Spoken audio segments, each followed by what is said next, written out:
Clara observait sa fille depuis plusieurs jours, avec cette tendresse mêlée d'inquiétude qui ne la quittait jamais vraiment. Émilie passait ses après-midi penchée sur la petite table du salon, langue tirée dans un effort de concentration absolue, assemblant avec un soin méticuleux ces présents qu'elle destinait à sa famille. Des marque-pages ornés de fleurs séchées qu'elle avait ramassées au parc, de petits pots en terre cuite peints à la main avec des motifs maladroits mais touchants, des savonnettes parfumées qu'elles avaient fabriquées ensemble un dimanche pluvieux. Clara voyait dans chaque détail l'amour pur de sa fille, cette générosité instinctive qui la caractérisait malgré les difficultés de leur vie à deux dans ce modeste appartement de Villeurbanne. Le soir du réveillon, en arrivant chez ses parents dans leur pavillon de caluire et cuir, Clara sentit immédiatement cette tension familière qui précédait chaque réunion de famille. Sa sœur Nathalie était déjà installée dans le canapé, vêtue d'un ensemble qui criait son prix, parlant avec animation de leur nouvel appartement à Confluence et des travaux de rénovation qui coûtaient une petite fortune. Michel et Bernard l'écoutaient avec cette admiration béate qu'ils ne cachaient même plus, posant des questions sur les finitions, les matériaux, le quartier en pleine transformation. Personne ne demanda à Clara comment elle allait. Le moment de l'échange des cadeaux arriva après l'apéritif. Émilie distribua ses petits paquets emballés dans du papier craft décoré de dessins au feutre, ses yeux brillants d'excitation contenue. Nathalie fut la première à ouvrir le sien. Elle déplia le marque-page entre deux doigts, l'examina quelques secondes avec une moue à peine dissimulée, puis le reposa sur la table basse en murmurant assez fort pour être entendu « de la camelote ». Michel eut un petit rire nerveux en découvrant le pot peint, le tournant entre ses mains comme un objet curieux, avant de le poser négligemment près du sapin. Bernard ne prit même pas la peine de déballer entièrement le savon, se contentant d'un merci distrait avant de reprendre sa coupe de champagne. Clara vit sa fille se figer progressivement, son sourire s'effaçant comme une lumière qu'on éteint. Émilie resta immobile quelques instants, les mains crispées sur sa robe, puis tourna vers sa mère un regard où se mêlaient confusion et désespoir. « Maman » murmura-t-elle d'une voix étranglée. « J'ai gâché Noël ?» Ces mots transpercèrent Clara avec une violence qu'elle n'aurait jamais imaginée. Elle sentit la rage monter, brûlante et dévastatrice, mais quelque chose en elle se durcit au lieu d'exploser. Elle s'agenouilla devant Émilie, lui prit les mains et lui dit avec une douceur farouche que ses cadeaux étaient magnifiques, que chaque détail comptait, que tout ce qui était fait avec amour avait une valeur inestimable. Puis elle se redressa, croisa le regard de sa mère et de sa sœur, et comprit qu'elle ne pardonnerait jamais cette cruauté gratuite. Le reste de la soirée passa dans un brouillard cotonneux. Clara maintint une façade de politesse glaciale, répondant aux questions par monosyllabes, comptant les minutes avant de pouvoir partir. Sur le chemin du retour, Émilie resta silencieuse sur le siège arrière, serrant contre elle le sac qui contenait les cadeaux qu'on n'avait même pas pris la peine de garder. En arrivant devant leur immeuble, Clara trouva dans sa boîte aux lettres une enveloppe officielle qu'elle attendait depuis des semaines. Elle l'ouvrit sous le lampadaire du parking, parcourut les lignes dactylographiées, et pour la première fois depuis des heures, un sourire lent et déterminé étira ses lèvres.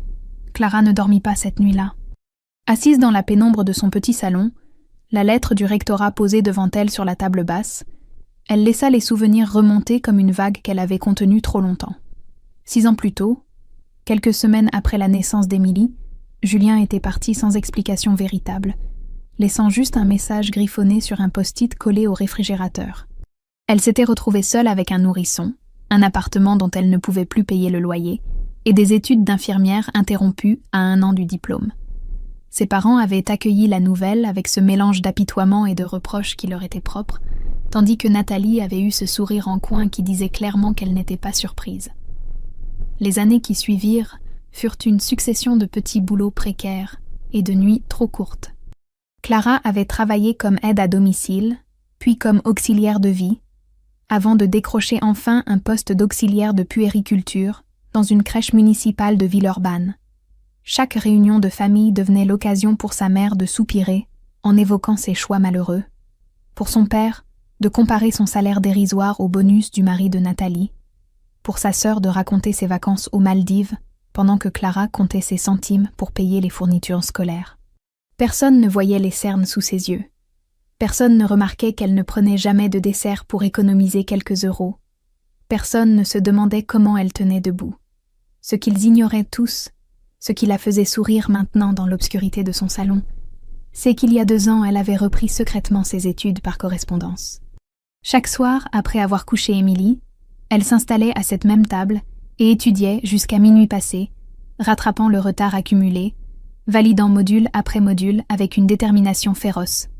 Elle avait passé ses examens finaux en juin dernier, obtenu son diplôme d'infirmière diplômée d'État en juillet et postulé immédiatement pour une spécialisation en soins intensifs à l'hôpital Édouard Herriot. La lettre qu'elle tenait entre ses mains confirmait son admission avec une bourse intégrale qui couvrirait l'intégralité de la formation. Dans 3 semaines, elle commencerait sa nouvelle vie. Le lendemain matin, après avoir déposé Émilie chez sa voisine Madame Roussel, Clara appela sa tante Marguerite depuis le parking de son immeuble. La sœur de son père vivait à Grenoble depuis toujours, et Clara avait passé presque tous ses étés d'enfance chez elle dans cette maison qui sentait la lavande et les confitures maison. Marguerite décrocha à la 3e sonnerie. « Ma chérie, quelle surprise. Comment vas-tu ? Tante Marguerite, il faut que je te raconte quelque chose. » Clara lui relata le réveillon avec tous les détails, sans rien édulcorer. Le silence au bout du fil devint progressivement glacial. « Ces imbéciles !» finit par lâcher Marguerite d'une voix tremblante de colère. « Ces pauvres imbéciles prétentieux. Bernard est mon frère, Clara, mais parfois j'ai honte de partager son sang. Je vais partir, tante Marguerite. Je vais recommencer ailleurs. Justement, ma chérie. Tu te souviens de mon appartement à Lyon ? Celui que j'ai hérité de ma tante Hélène ? Il est vide depuis 6 mois. Je cherche quelqu'un de confiance pour y vivre. Le loyer serait symbolique, juste de quoi couvrir les charges. Clara sentit sa gorge se serrer. Elle demanda l'adresse, et quand Marguerite répondit « 3e arrondissement rue Moncey », elle dut s'asseoir sur le capot de sa voiture. C'était à 15 minutes à pied de l'hôpital Édouard Herriot. « Tante Marguerite, je ne sais pas quoi dire. Ne dis rien, viens le visiter ce week-end. Et Clara, tu sais que je refais mon testament ce mois-ci.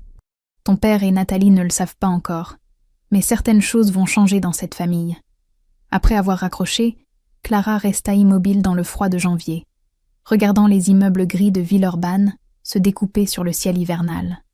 Pour la première fois depuis des années, elle sentit quelque chose d'autre que de la fatigue ou de la résignation.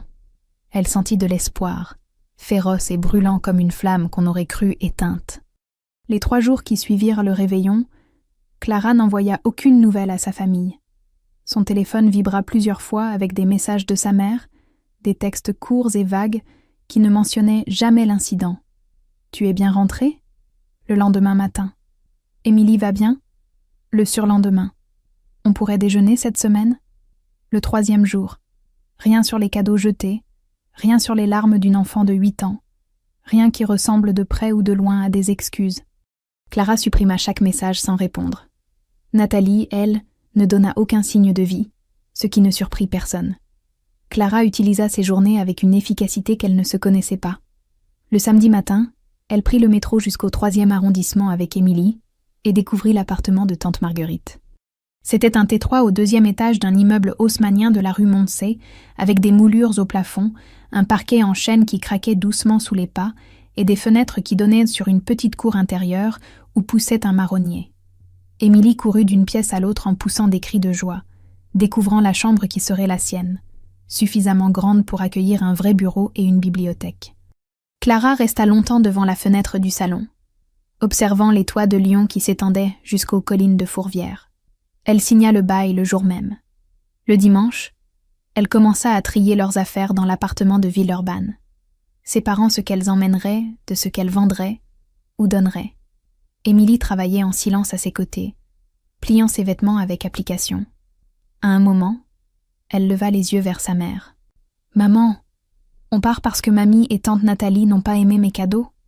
Clara s'assit par terre à côté d'elle, cherchant les mots justes. « On part parce que tu mérites mieux, mon cœur. Tes cadeaux étaient magnifiques. Le problème n'est pas ce que tu as offert, mais ce qu'elles ont choisi d'en faire. Elles sont méchantes. Elles sont perdues.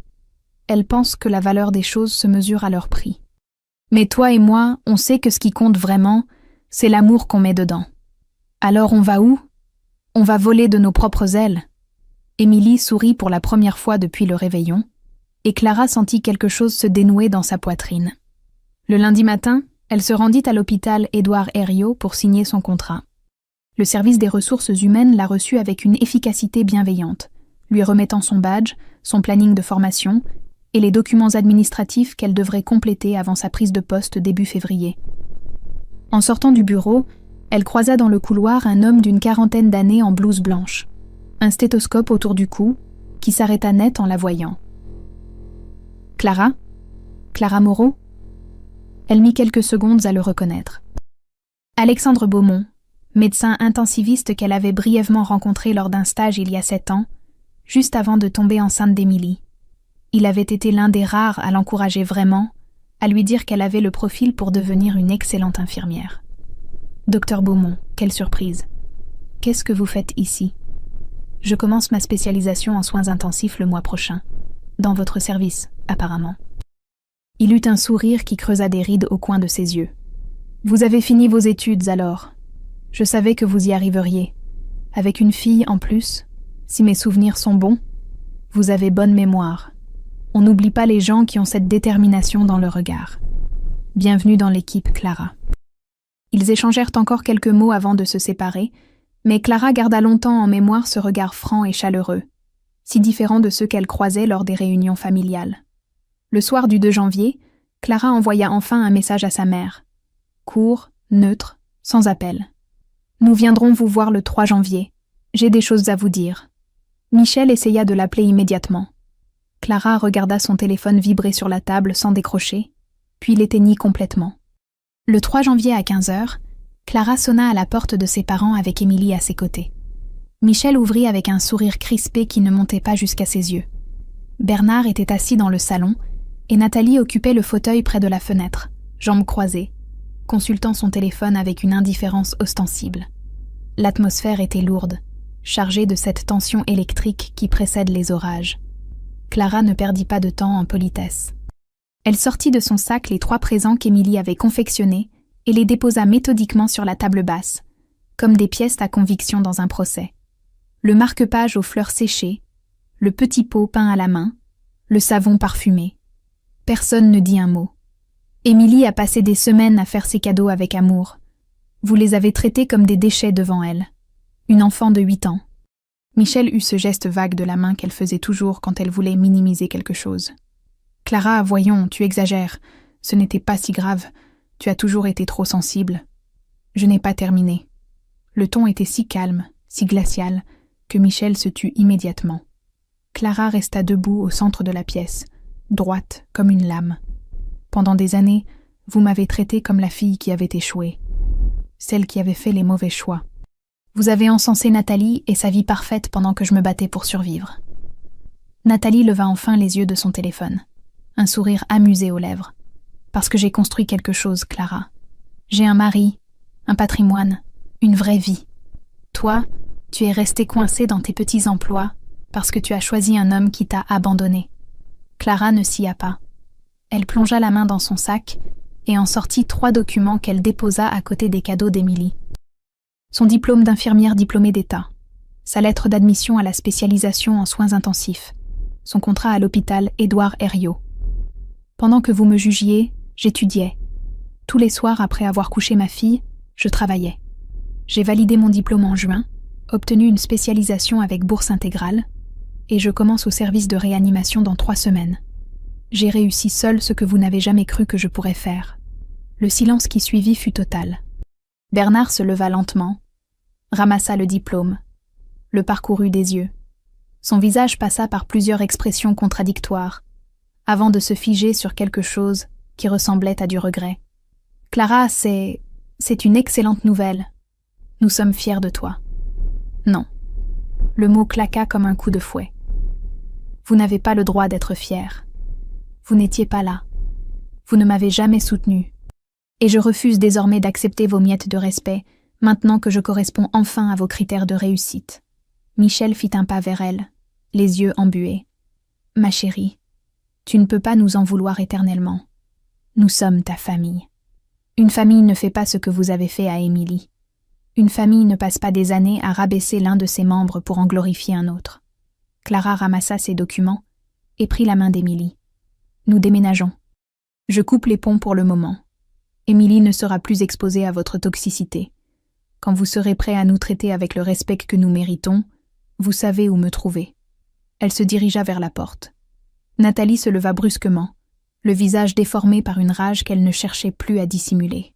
« Tu vas le regretter, Clara. On ne tourne pas le dos à sa famille. » Clara s'arrêta sur le seuil sans se retourner. « La famille ne m'a-t-elle pas tourné le dos en premier ?» Elle referma la porte derrière elle avec un calme absolu, laissant dans le salon un silence de cathédrale. Dans la cage d'escalier, Émilie serra la main de sa mère. « On a gagné, maman. On vient juste de commencer à gagner, mon cœur. » Janvier glissa vers février dans un tourbillon d'activités qui ne laissa à Clara aucun temps pour les regrets. Le déménagement se fit un samedi pluvieux, avec l'aide de Madame Roussel et de 2 collègues de la crèche qui refusèrent catégoriquement d'être payées. Elles montèrent les cartons dans l'escalier de la rue Moncey, en riant, s'extasiant sur les moulures du plafond et la hauteur des fenêtres. Émilie dirigeait les opérations comme un petit général, indiquant où devait aller chaque meuble dans sa nouvelle chambre. Quand tout fut installé, Clara resta longtemps devant la fenêtre du salon, regardant la pluie tomber sur les toits de Lyon, se demandant pourquoi elle n'avait pas fait ce pas plus tôt. Les premières semaines à l'hôpital, Édouard Herriot furent intenses, mais grisantes. Clara découvrit que son expérience d'auxiliaire de puériculture lui donnait une longueur d'avance sur certains aspects du métier. Elle savait anticiper les besoins des patients, détecter les signes subtils de détresse, communiquer avec les familles dans les moments difficiles. Alexandre Beaumont remarqua rapidement ses compétences et prit l'habitude de la consulter lors des tournées matinales. Il y avait entre eux une aisance professionnelle qui surprit Clara, habituée à devoir prouver constamment sa valeur.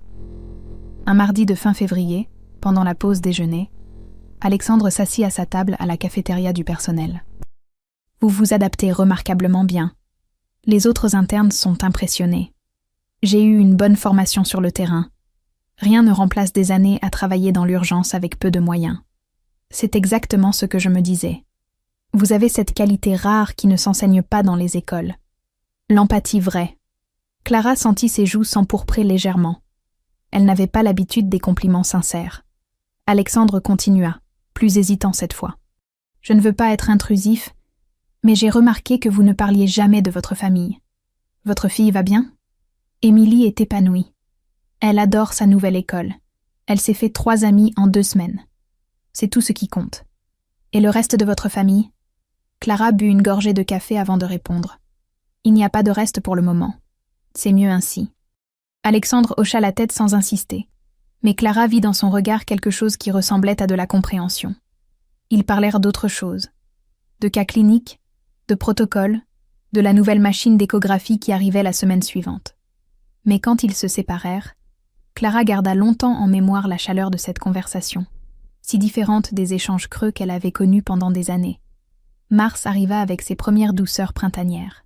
Le salaire de Clara tomba sur son compte, significativement plus élevé que tout ce qu'elle avait gagné jusqu'alors. Elle put acheter à Émilie les livres qu'elle réclamait depuis des mois, s'offrir un manteau neuf pour remplacer celui qu'elle portait depuis 5 hivers, et même mettre de côté une petite somme pour les vacances d'été. Un soir, en rangeant la chambre d'Émilie, elle trouva sa fille penchée sur son bureau, entourée de papiers colorés et de tubes de colle. « Qu'est-ce que tu fabriques, mon cœur ?»« Des cartes pour les anniversaires de mes copines de classe. Léa aura 8 ans jeudi et Inès la semaine prochaine. » Clara sentit sa gorge se serrer. Émilie leva vers elle des yeux inquiets. « C'est bien, maman ? Je peux ?» Clara s'agenouilla et serra sa fille contre elle. « C'est magnifique, ma chérie. Tes amis vont t'adorer. Continue toujours à créer avec ton cœur. » Ce soir-là, elle appela tante Marguerite pour prendre des nouvelles. La vieille dame était ravie de savoir qu'elle s'était installée confortablement. « Tu sembles heureuse, Clara. Ça s'entend dans ta voix. »« Je le suis, tante Marguerite. Pour la première fois depuis longtemps. Tant mieux. Au fait, j'ai croisé ton père la semaine dernière à Grenoble. Il avait l'air préoccupé. Je préfère ne pas savoir. Il m'a demandé de tes nouvelles. Je lui ai dit que tu allais bien, que tu avais refait ta vie. » Il n'a pas insisté, mais j'ai vu dans ses yeux quelque chose qui ressemblait à du remords. Clara ne répondit rien. Marguerite changea de sujet, mais avant de raccrocher, Elle ajouta d'une voix plus grave. « Clara, il faut que je te parle de quelque chose d'important. Concernant ta sœur, sa situation financière est bien plus compliquée que ce qu'elle laisse paraître. Tante Marguerite, les problèmes de Nathalie ne me concernent plus. Je sais, ma chérie. Mais il vaut mieux que tu sois au courant. » Après avoir raccroché, Clara resta longtemps pensive dans le salon silencieux. Puis, elle secoua la tête et retourna dans la chambre d'Émilie pour l'aider à découper des étoiles en papier doré.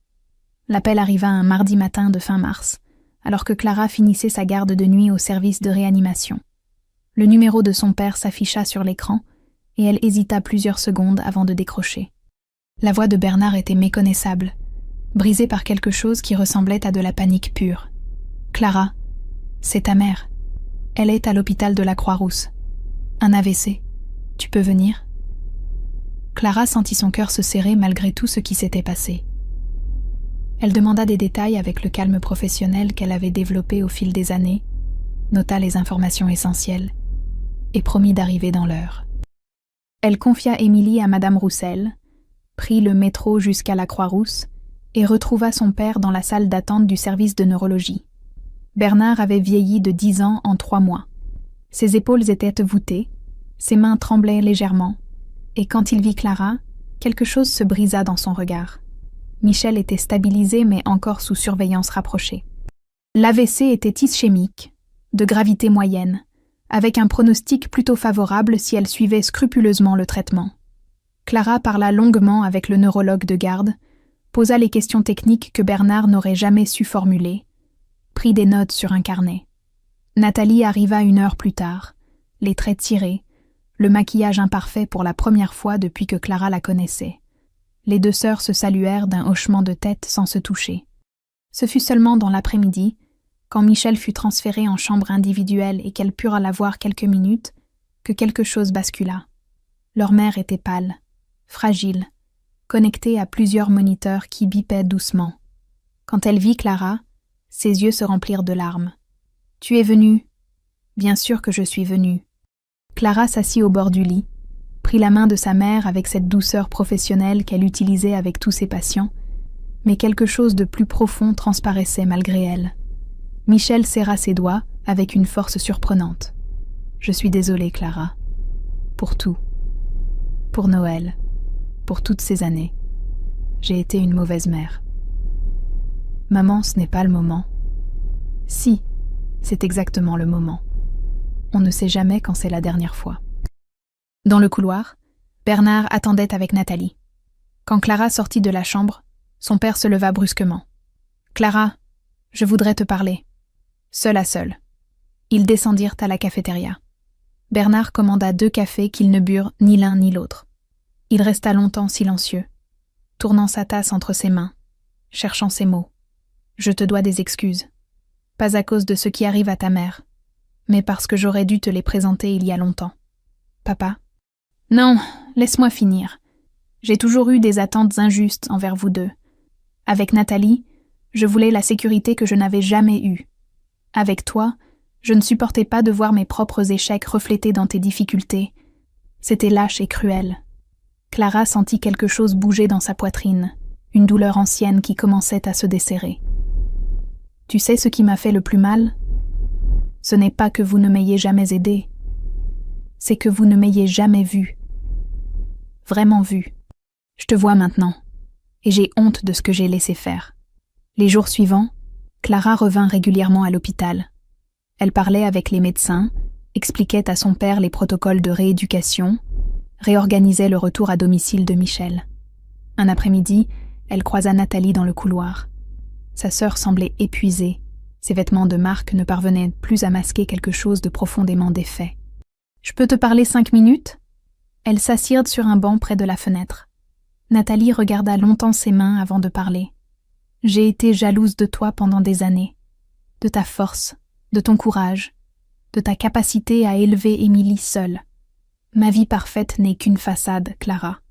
Mon mari est contrôlant, nous sommes endettés jusqu'au cou, et je me réveille chaque matin en me demandant comment j'en suis arrivée là. » Clara resta silencieuse, laissant sa sœur vider ce qu'elle portait depuis trop longtemps. « Ce que j'ai dit à Noël était impardonnable.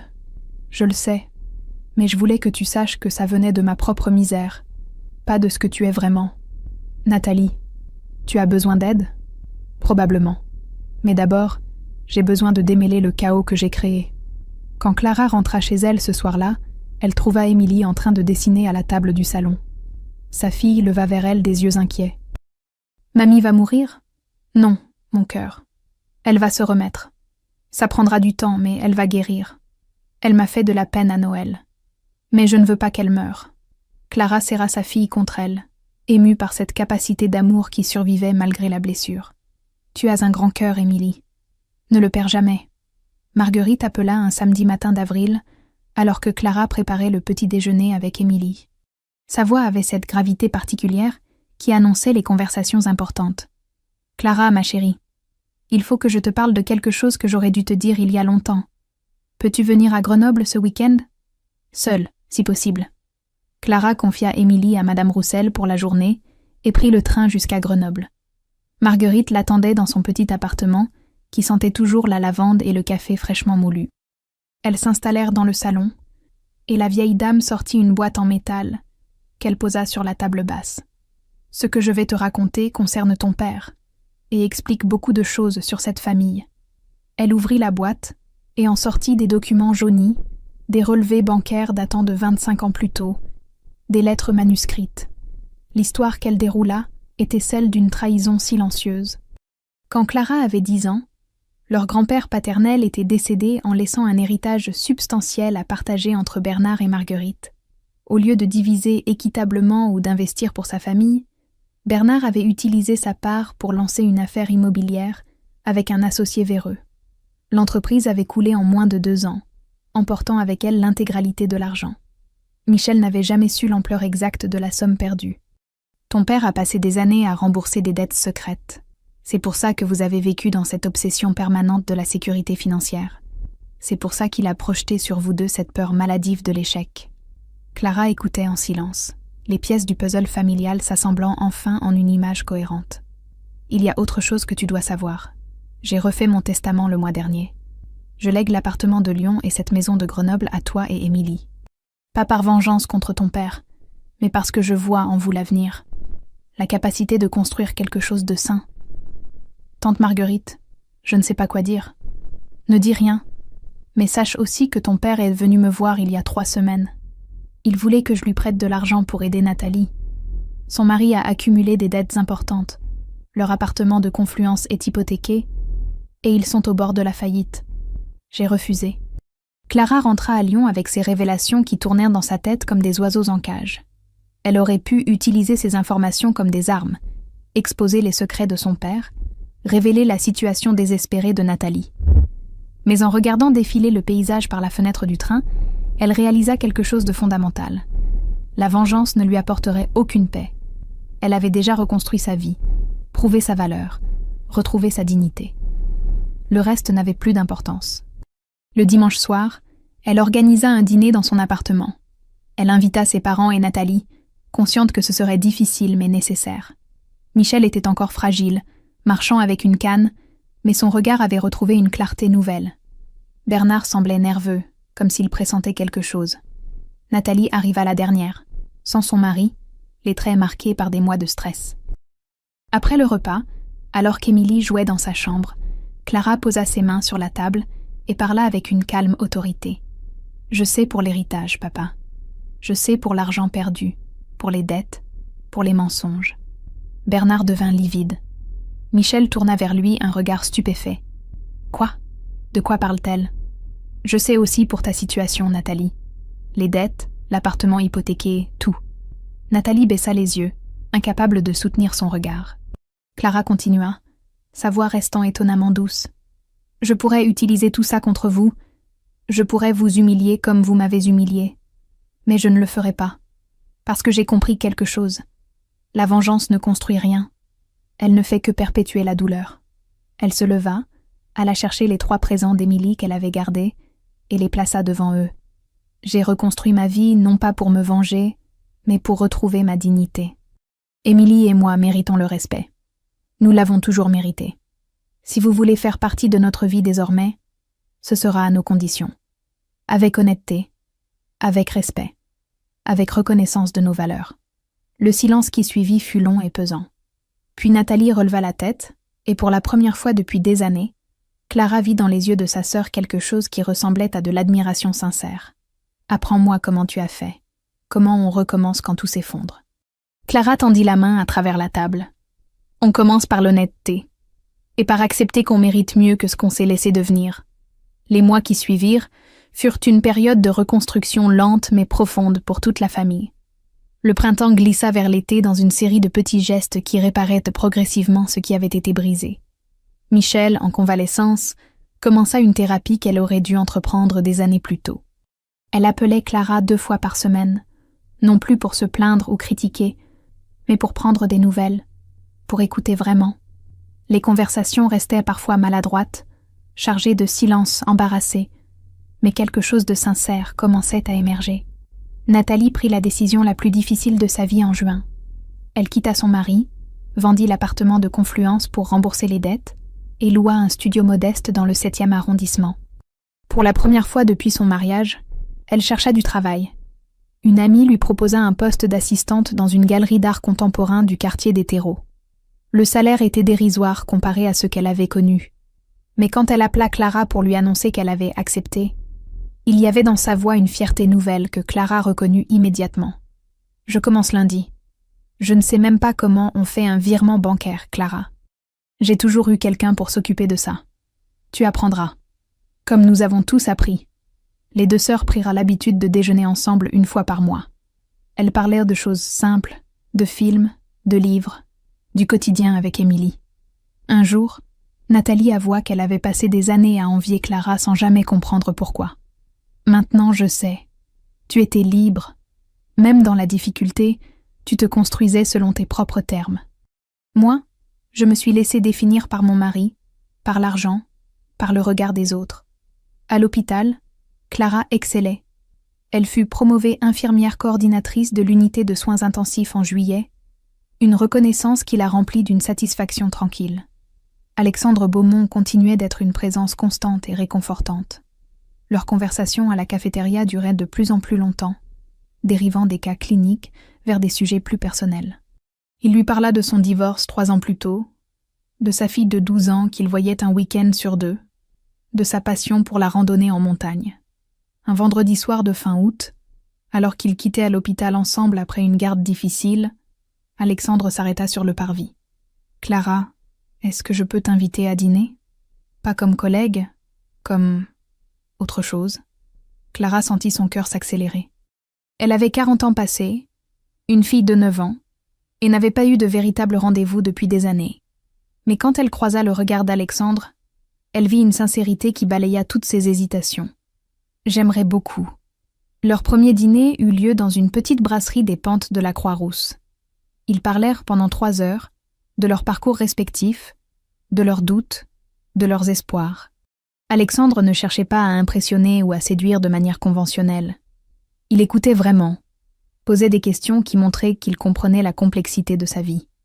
Quand il la raccompagna devant son immeuble, il ne tenta rien d'autre qu'un baiser léger sur la joue. « Je voudrais qu'on prenne notre temps, faire les choses bien. » Les semaines suivantes, ils se virent régulièrement, toujours avec cette douceur respectueuse qui caractérisait Alexandre. Clara lui présenta Émilie lors d'un dimanche au parc de la Tête d'Or. Sa fille l'observa avec cette perspicacité dont seuls les enfants sont capables, puis déclara en mangeant sa glace. « Il est gentil avec toi, maman. Et il rit à mes blagues. C'est important, quelqu'un qui rit à mes blagues. » En septembre, Clara organisa un dîner dans son appartement. Elle invita ses parents, Nathalie, et pour la première fois, Alexandre. La soirée fut loin d'être parfaite. Il y eut des moments de gêne, des silences tendus, des regards échangés qui portaient encore le poids du passé. Mais il y eut aussi des rires quand Bernard raconta une anecdote embarrassante sur son propre père, et une vraie conversation quand Michel demanda à Alexandre comment il gérait la coparentalité avec son ex-femme. Avant le dessert, Émilie disparut dans sa chambre et revint avec des petits paquets emballés. Elle avait peint des aquarelles pendant l'été, des paysages inspirés de leur balade au parc. Elle en offrit une à chaque personne présente. Cette fois, Michel la serra contre elle en murmurant un merci étranglé. Bernard accrocha immédiatement la sienne sur le réfrigérateur avec un aimant.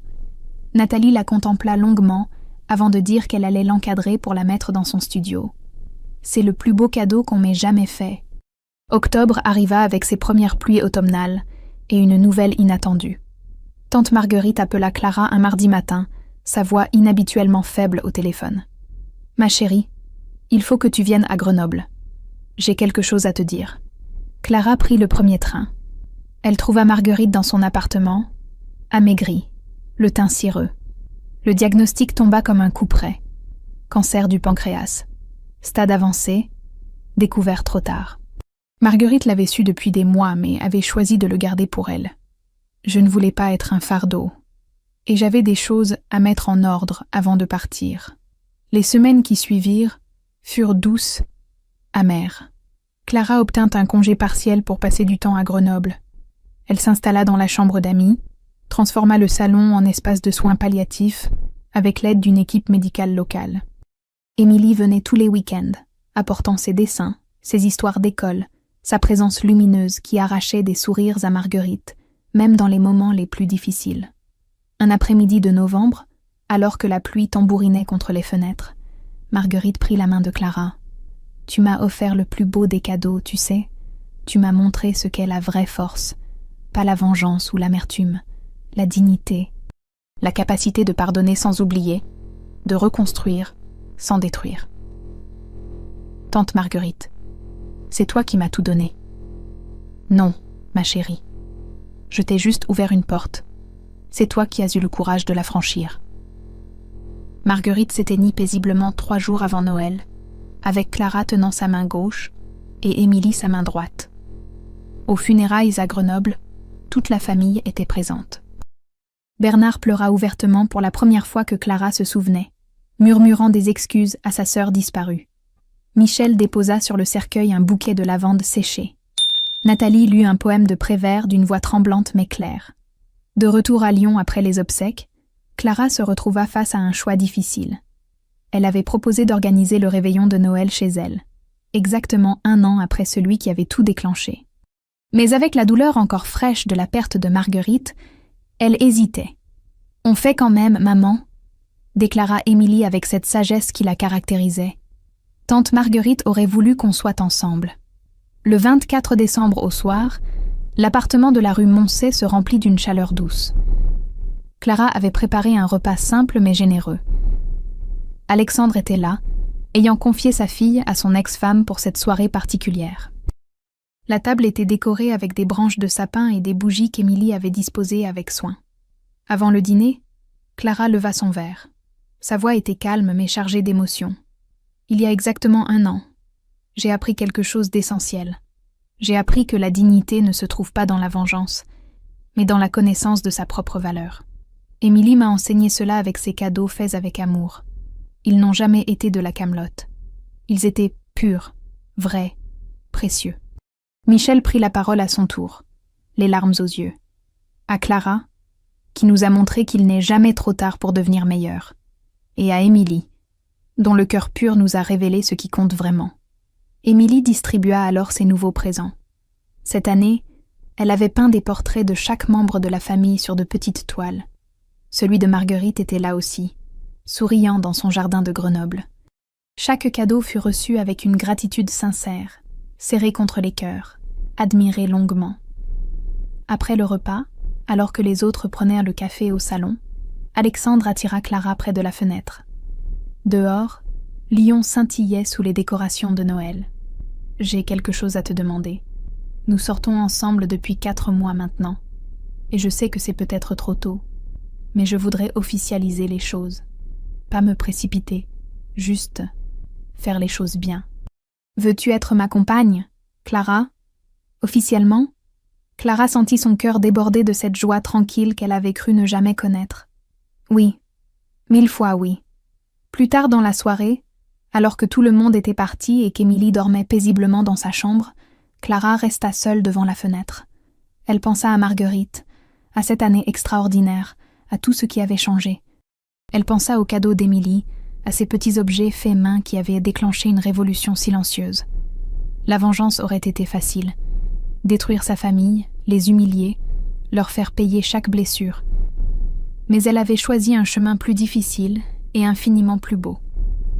Elle s'était reconstruite si complètement, si dignement, qu'elle leur avait donné à tous la chance de se reconstruire aussi. Et dans ce processus, elle avait découvert quelque chose d'inattendu. Elle n'avait pas seulement retrouvé sa dignité. Elle avait trouvé l'amour, la paix, et une famille qui, bien qu'imparfaite, était enfin honnête. Dehors, la neige commença à tomber doucement sur Lyon, recouvrant la ville d'un manteau blanc et pur. Clara sourit dans l'obscurité, sachant qu'elle avait tout ce dont elle avait besoin, et qu'elle l'avait construit elle-même. Why can't you hear anything if you have your glasses off? Because my chat. No. Wayward. I'm gonna tell you why I can't hear anything. Why? And it's because my chat keeps redeeming On Bad Titanic your- Flute in Arms of the Angel. Oh, no Asterion. Got it. I think you need that. Timer's done. Do I have enough points yet?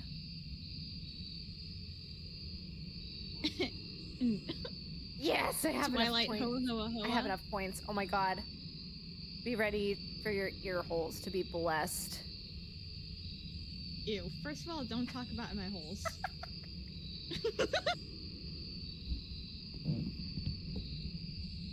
Oh, he is fast. Guys.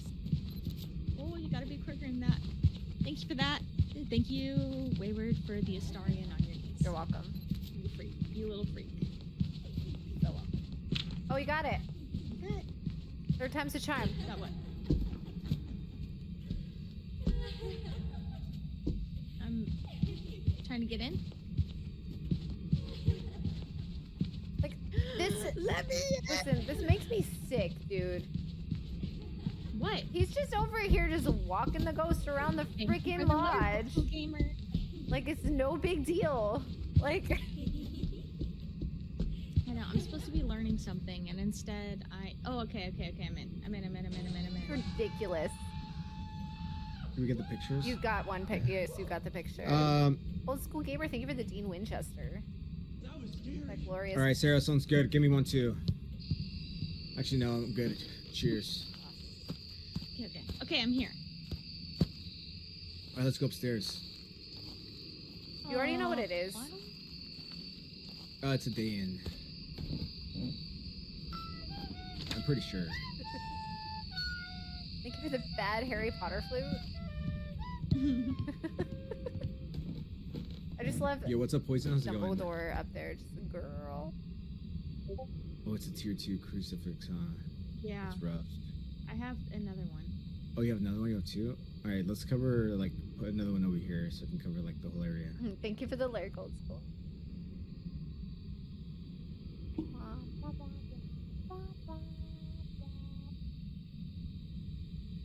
What do we need? God, Tyler, you're still Yo, alive. Poison's happening for the hand hearts. Thank you. Dead body, ghost bone. But Yeah, thank you okay, for that was for just the like, daily chapter. that was crazy. That was a crazy guess. Because I just met Kay and then,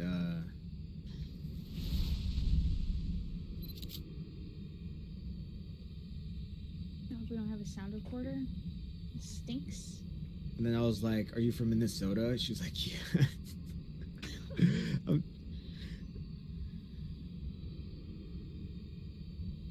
Invite when? Whenever you want, dude. Dude, I feel like if Bravo will play with me, he'll play with anybody. Oh God, I can't play with two professionals, man. No. No, no. Oh, they're Was both it- Go, dead. Megan. They're both I dead. thought I was dead. They're not dead. Bravo. Man, I was partying. Bravo's dead. Where were you, Dean? That. Oh, oh, I'm leaving. Bravo's I'm dead. leaving. Bravo's dead. I'm leaving. Oh no. Bravo, you saved my life, man. I just I stretched won't- right there. I did. I ran into the I won't. ghost. I won't forget this. I was trying to dance Makes me to sick. the stretch redeem, trying to stretch, and then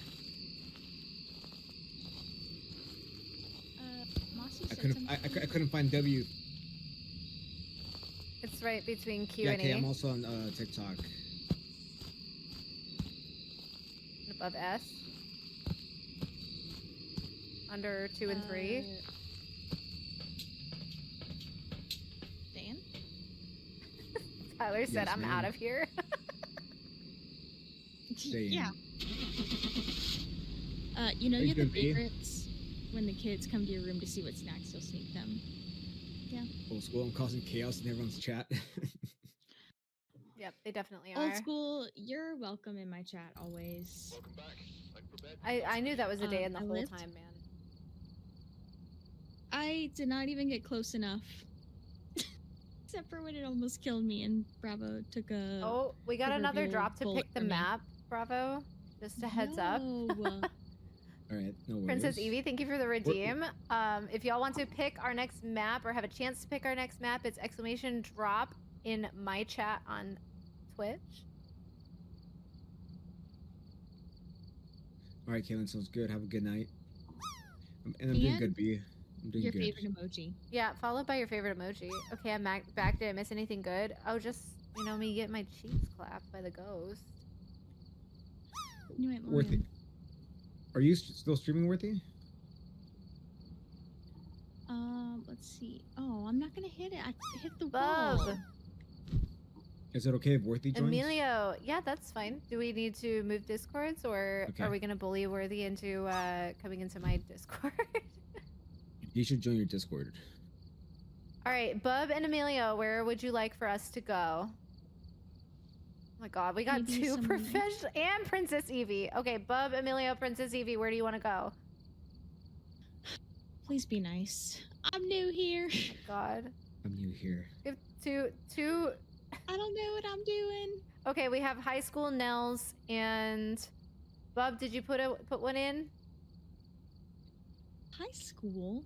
High School. Hans, thank you for the follow. Welcome in. W Hans.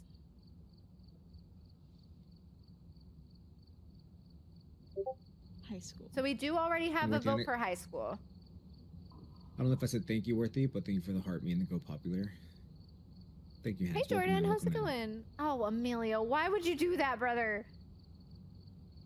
What? What'd he do? What'd he say? I'm gonna change my output here. Oh my God, this makes me sick, man. Chipmunk voice. Amazing. Camp Thank you, Woodwind. Emilio. Okay, so we have either Nels High School Yo, Sarah with the or rocket, Camp Woodwind. the start rocket. Thank you, Sarah. I'm sorry, guys. Thank you, Sarah. I appreciate you. Okay. My bad, my bad. Oh. So if one of you wants to put down Camp Woodwind. Hans, no, I'm not doing that. Not when we're collabing. No. Sing. I'm gonna mute for 5 minutes. I can't see it, it can't hurt me. Someone redeem sing Meow, mode meow. for her. I am. Meow, meow. No, they have sing mode. They have chipmunk mode, and no glasses. Yes, I am muting. Absolutely not, man. Why are you muting? Because we're collabing with two professionals here. No.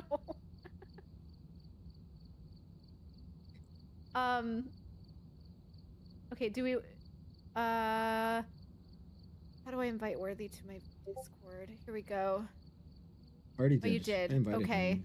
Worthy, if you want to just join like a random voice channel, we'll get you dragged into the stream. Oh, he's already there. Hello? Yeah. Oh my God, the join sound. We've been blessed. Not the join sound. That's a Faye, A Love, thank you for the heart me. Faye, thank you for the That go was popular. Thank you, amazing. Lane. Hello, Faye. Sorry. Yo, what's up, you guys? My bad, I didn't know you guys were doing a collab stream, or else I wouldn't have Yeah. even. That's fine. Yeah. Bothered you guys. Bravo's trying to force us to be better because the only place that we can loop a ghost on zero evidence is Willow Street. So, The only place Nice. yep. he can live Well, with and he is also earned Willow he Street. earned the right to basically torture us as much as he wants to because I gave him a challenge to do a perfect game on Point Hope with zero evidence, and he did it. So it's kind of like gloves off here. On Oh yeah, nice. torturing I'm here us, for it. so it's fine. So we're locked. But we did have a drop to redeem the map, and it's a tie between Brownstone, Nels, and Camp Woodwind. So if one of you two want to vote for Camp Woodwind and let fate decide. Say Brownstone. Nice. Yo, Hans, thank you for the follow, and Tyler, thank you for the follow. Gotcha, brother. Appreciate it. Alright, and I'm gonna be muted in Discord for 5 minutes because I'm not letting y'all be put through this torture. What torture? What's that? My chat redeemed Oh. sing mode and chipmunk voice for 5 minutes, and I am not doing that for an open channel. Can someone else vote for Camp Woodwind? There were three votes from her chat. Oh, Yeah.